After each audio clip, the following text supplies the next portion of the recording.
बॉलीवुड अभिनेत्रियों की बात करें तो बहुत ही अभिनेत्रियों ने हिंदी सिनेमा में अपना गोल्डन पीरियड जिया। 50 से 60 के दशक में भी ऐसी बहुत सी अभिनेत्रियां रहीं जिन्होंने अपने अभिनय से गहरी छाप छोड़ी और उन्हीं में शामिल थी एक्ट्रेस नूतन, जिन्हें लोग आज भी याद करते हैं।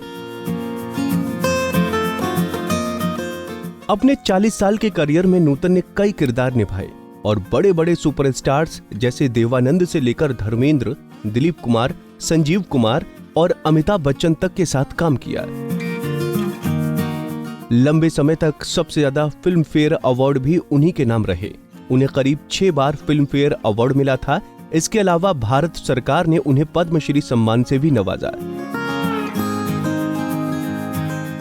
लेकिन करियर में नूतन ने जितनी बुलंदियां हासिल की, निजी जिंदगी में वो उतनी ही उदास रहती थीं। कहा जाता है कि उनकी मां शोभना के साथ उनके रिश्ते इतने खराब हो गए थे कि दोनों के बीच 20 साल तक बातचीत नहीं हुई थी।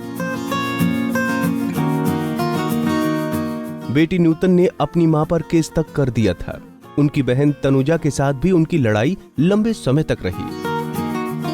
हालांकि वो सबसे ज्यादा करीब भी अपनी मां के ही थीं और उन्होंने ही नूतन के सपनों को उड़ान दी थी।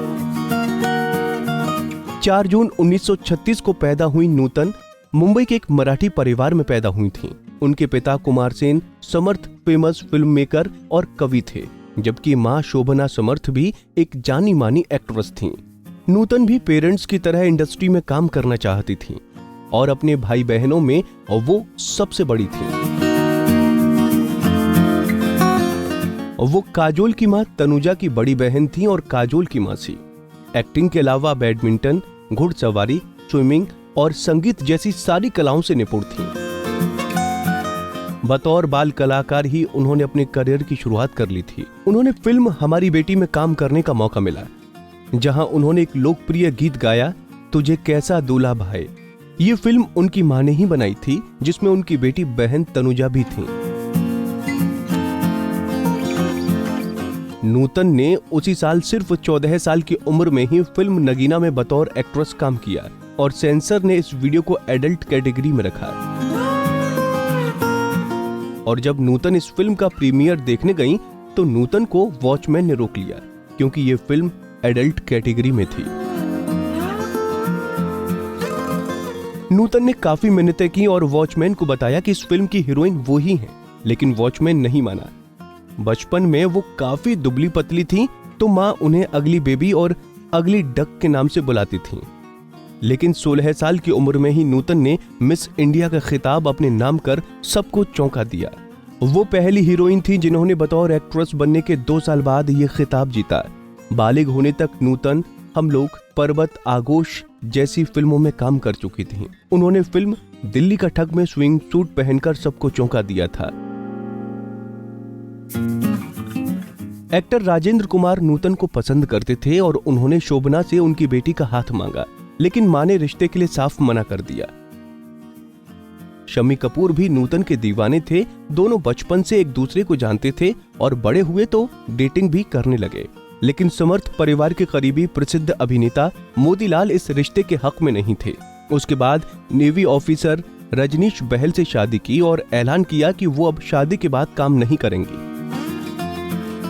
लेकिन बेटे मोहनीश बहल के जन्म के बावजूद उन्हें काम मिलता गया और वो लगातार काम करती रहीं। 1959 में आई फिल्म सुजाता नूतन के करियर को आसमान की ऊंचाइयों पर ले गई। फिल्म बंदनी भी उनके करियर की सर्वश्रेष्ठ फिल्म रही।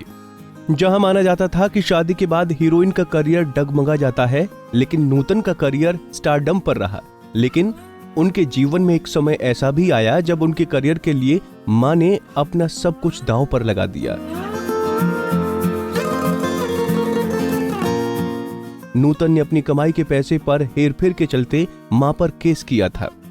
दरअसल शोभना ने अपने प्रोडक्शन हाउस शोभना पिक्चर्स अपनी बेटी को लॉन्च किया था, जिसकी हिस्सेदार नूतन भी थी। नूतन जो भी कमाती थी वो सब कंपनी में ही जाता था। लेकिन एक दिन इनकम टैक्स ऑफिस से बकाया टैक्स चुकाने का लेटर आया, जो शोभना ने नूतन को थमा दिया और टैक्स भरने के लिए कहा। हालांकि नूतन उस कंपनी में 30% मुनाफे की हिस्सेदारी थी और मां नूतन को पूरा टैक्स चुकाने के लिए कह रही थीं। टैक्स की रकम काफी ज्यादा थी। नूतन ने माँ से कहा, जितना मेरा शेयर है मैं उतना टैक्स भरने के लिए तैयार हूँ। वैसे भी मेरी सारी कमाई कंपनी में ही जाती है। ये बात गलत है कि आप टैक्स की पूरी रकम मुझसे ही भरवाना चाहती हैं। बात इतनी बढ़ गई कि बात कोर्ट तक पहुंच गई। बस इस बात पर दोनों में कहासुनी हो गई और उन्होंने एक दूसरे से 20 साल तक बात नहीं की। जब नूतन के साथ माँ का विवाद हुआ तो बहन तनुजा ढाल बनकर माँ के साथ खड़ी रही। नूतन ने एक इंटरव्यू में कहा था, मेरी माँ और मेरे बीच विवाद इतना बढ़ गया था कि उन्हें कोर्ट केस करना पड़ा। मेरे लिए ये फैसला लेना बहुत मुश्किल था। मेरे लिए ये आसान नहीं था, फिर भी मुझे अपने करीबियों के फ्यूचर के बारे में सोचना था। करियर में बुलंदियां हासिल करने वाली नूतन निजी जिंदगी में बेहद उदास रहती थीं और एक दिन ये खूबसूरत टैलेंटेड एक्ट्रेस कैंसर जैसी बीमारी के शिकार हो गई। लाख कोशिशों के बाद भी वो बच नहीं पाई। 1991 में वो दुनिया को अलविदा कह गईं और उनकी मौत के बाद उनकी 2 फिल्में रिलीज हुईं। ये फिल्म थी नसीब वाला और इंसानियत। आज भी लोग नूतन की अदाकारी को पसंद करते हैं। नारी से जुड़ी मोर अपडेट्स के लिए हमारे इंस्टाग्राम को फॉलो, फेसबुक को लाइक और यूट्यूब चैनल सब्सक्राइब करना ना भूलें।